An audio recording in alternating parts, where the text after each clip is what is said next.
Hi, my name is Sebastian Acosta. I am the Chief Executive Officer of TES Innovation, the Innovation Committee of the English School. In this video, I want to show you a glimpse of the work we've been doing at school, of our origins, of the projects we're currently working on, of our philosophy, and the projects we have for the future.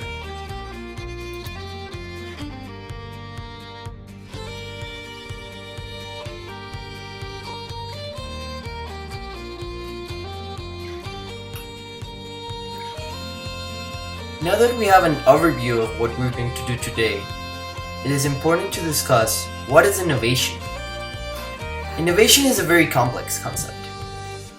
So it means tons of different things to different groups of people. For me, for example, innovation is any individual or collective idea that propels human development. For the school, although it is similar, it incorporates the component of learning. So for the school, innovation is an individual or collective idea that generates disruptive forms of learning and have positive impacts on the environment.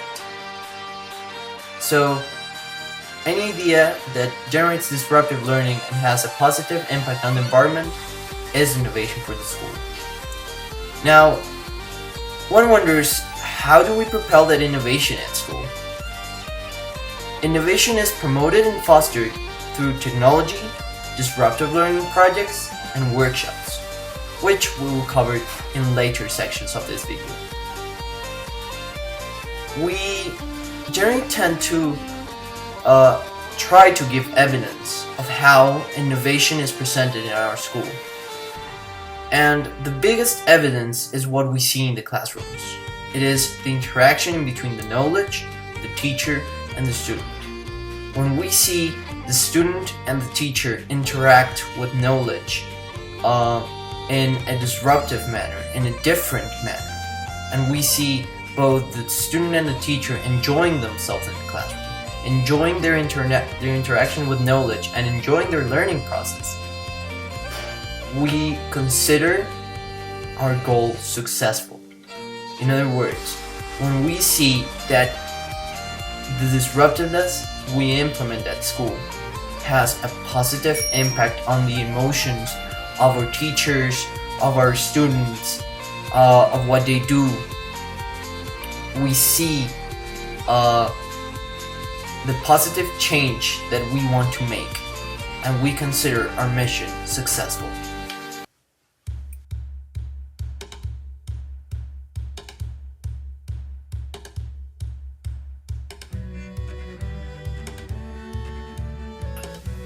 Now that we have grasped the concept of innovation in general and the definition we'll use along this video, I want to delve a little bit in the history of the Innovation Committee and how it came to be. It was founded by Juan Felipe Neira, a student of the school, in that moment an 11th grader, who decided to implement disruptive learning environments through technology. His endeavors and the endeavors of his classmates, such as Alejandro Sierra, resulted in the implementation of the one-to-one program that today has changed the way we, students, learn at the school.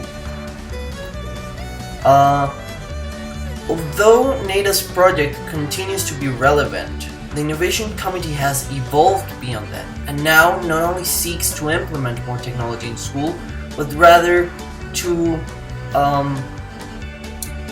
search and investigate new ways of generating the same impact, of generating positive changes through disruptive learning.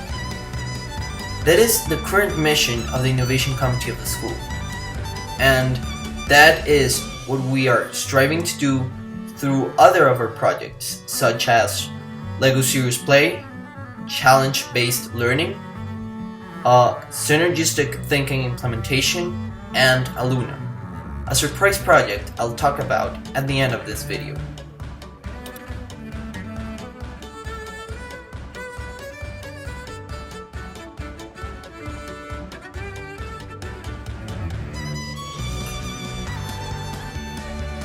I wish to delve a little deeper into the topic of technology and innovation that was the main focus of the committee a couple of years ago. The one-to-one program was implemented almost 2 years ago in the English school, thanks to the Innovation Committee. Innovation Committee propelled it, proposed it, tested everything, and made it possible for us to implement the infrastructure, the technology, and the culture that we need in order to have a successful learning environment with the one-to-one program. Now, what the one-to-one program allows, and the reason for it to facilitate disruptive learning, is the private interaction between the student and the lesson, while at the same time allowing for sharing and cooperation among students, and also among students and teachers.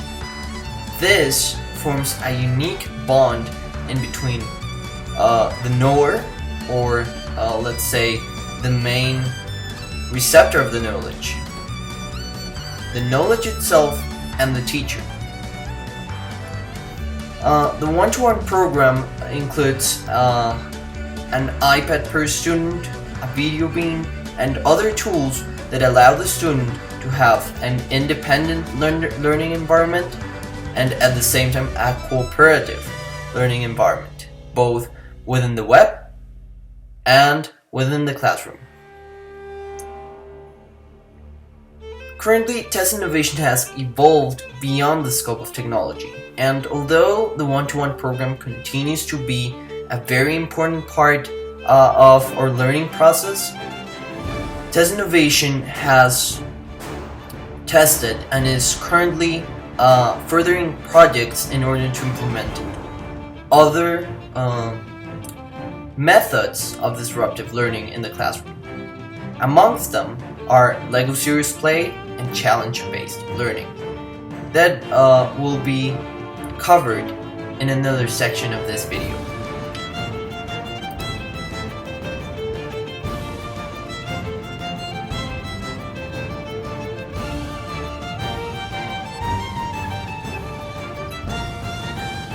Now that we've understood the impact that the Innovation Committee has already had in our school, we can explore the current projects in which we are working on. Both projects stem from a general concept that is called synergistic thinking. And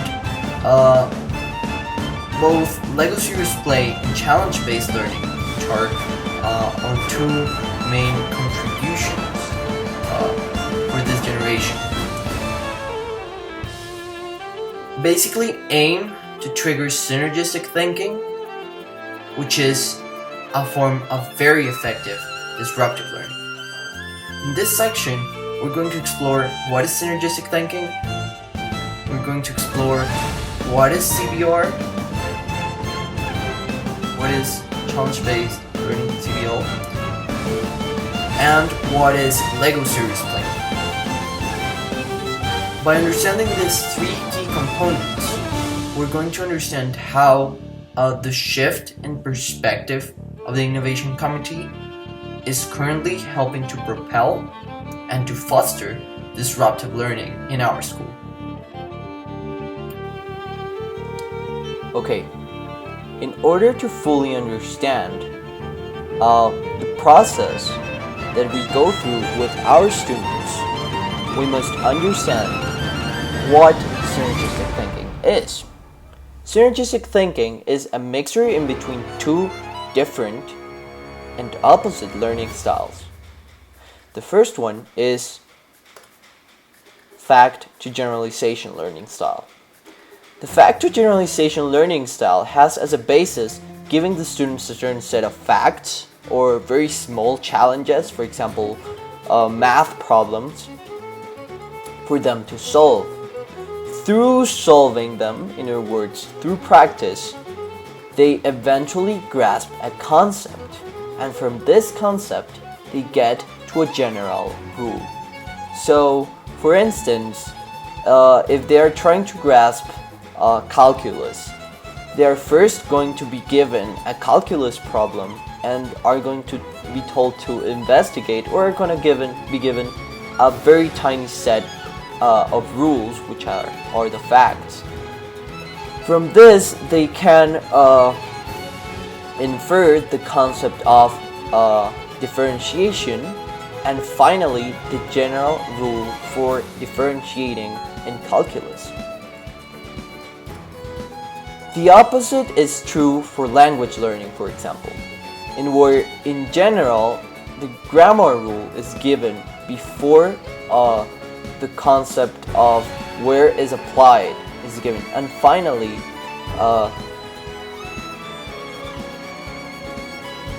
the student is allowed to apply it. So first the grammar rule, then where it can be applied, and finally a practical exercise of where the facts will be applied.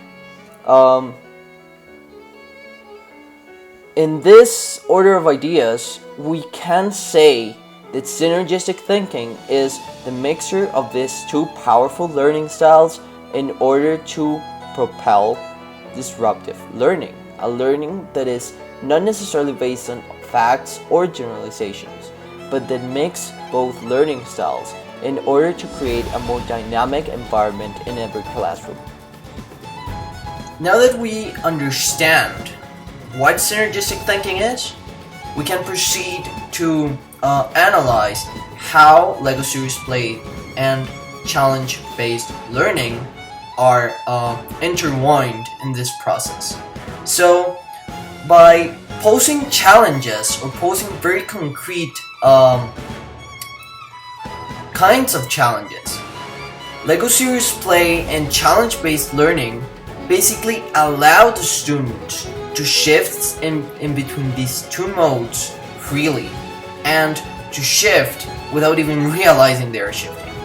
For instance, it allows them to learn new concepts and grasp new generalizations from a random and seemingly unconnected set of facts, such as a very tiny problem that is posed to them, or a very tiny question such as what is innovation? They will come up with innovation is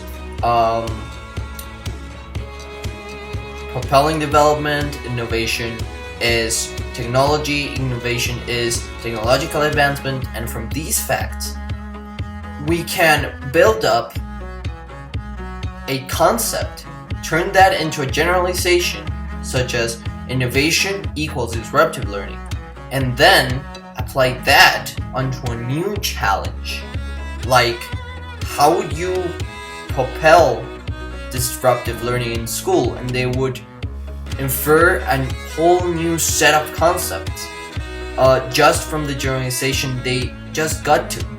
And this is when challenge-based learning enters into play. In other words, this is a moment in where a real challenge, a real task, a real life situation is posed to them, and they are expected to use the generalization they have already learned in order to solve this new issue that has been posed to them by the facilitator of the course or the teacher of the classroom. In this way, we are creating a wholly revolutionary a new system in order for the students to learn differently, to learn disruptively.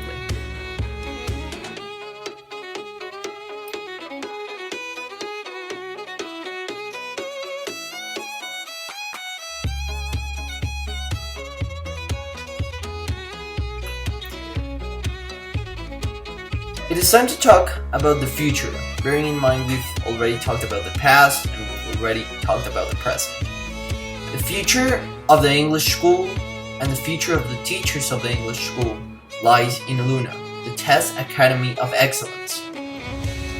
Adjusted to the needs of the school, it is a tool for professional, academic, and also social development within the school, with an incentives program that intends to educate the teachers in order to fulfill the needs that the school most requires at a certain period of time. With a mixed learning environment of flipped classrooms, technological tools, videos, interactive lectures, and also TED-like hosted events in where teachers can share their knowledge. This is a tool that will help teachers to grow professionally in the future in order to give better classes and to adapt to the needs of the school of the 21st century.